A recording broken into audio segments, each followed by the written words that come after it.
It's been a little while since I've done really anything for this channel. Didn't really plan on taking a break. It just sort of happened, and we are in the Cavs jacket for this video because this is just going to be a general update on how the Cavs are doing. I'm not really going to be getting into the finer details of all the games that I missed when I haven't been uploading, because I think that would be a bit too long-winded and boring for anybody's taste. Really, it wouldn't be entertaining for you as the viewer, or really any fun for me as the person doing this as well. Last time I discussed the Cavs, they had a winning streak of 6 after a home victory against the Milwaukee Bucks, and since then they have continued to be one of the hottest teams in the NBA. Again, I won't go into the finer details of these games, but they have now won 14 of their last 15 games and have climbed to the second seed in the Eastern Conference. Their only loss in the past 15 games came against the Milwaukee Bucks in Milwaukee, but that would be a loss that they would avenge against the Bucks just 2 days later. So not only have they been rolling through their competition,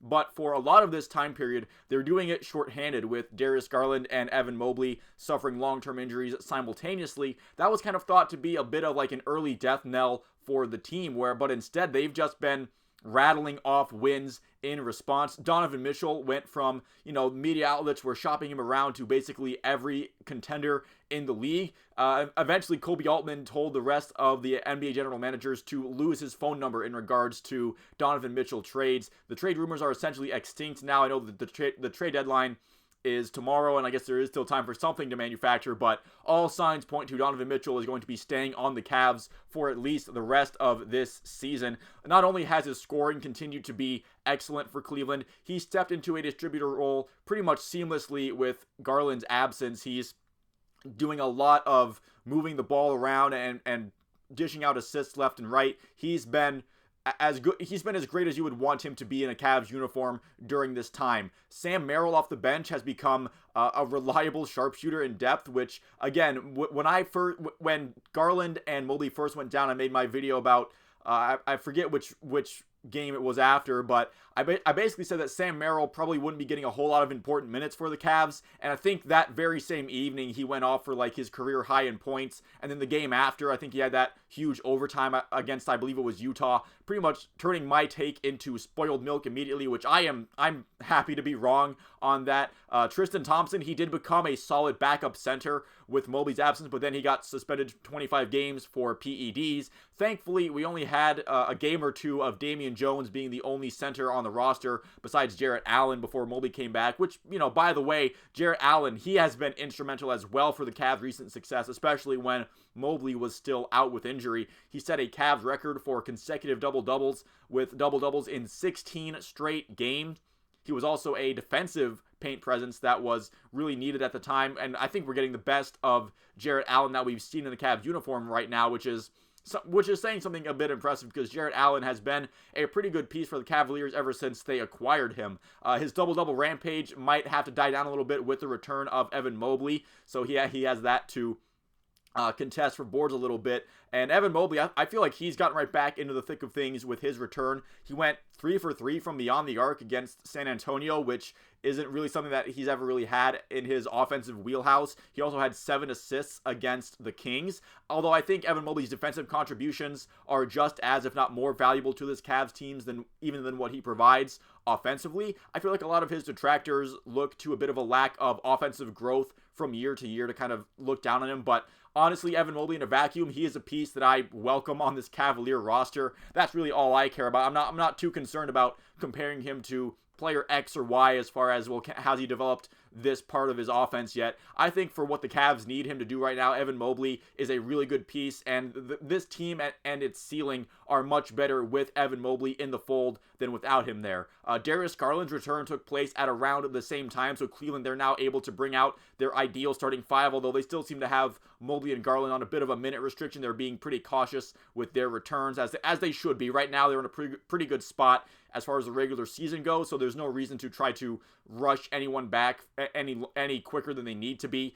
There are questions right now about how the offense kind of flows with him and Donovan Mitchell on the floor together, where I feel like both of them seem to be at their best when they're operating with the ball in their hands a lot, and there's just only one basketball to go around when they're both on the floor. I think that is something that JB and the coaching staff and the two players, obviously, they do have to try to figure out a little bit. Although I don't think it's necessarily as bad as, some Cavs fans who were really just going to be doom and gloom about it from the beginning of Garland coming back. I do feel like there's been a bit of a, I don't know if I should say compromise, but there has seemed to be a bit of a chemistry there between those two guys. But I think if the Cavs team wants to reach their ceiling, it's going to be with both of these guys playing big roles in the offense. It is just going to be a little bit of a feeling out process and seeing how that can mesh together. I'm not saying it's going to be perfect by any means, and it might take some time to adjust to Darius Garland coming back into the fold full time. But I do feel like, again, if this Cavs team wants to reach its full potential, I think it's going to have to be with both Garland and Mitchell on the court for this season.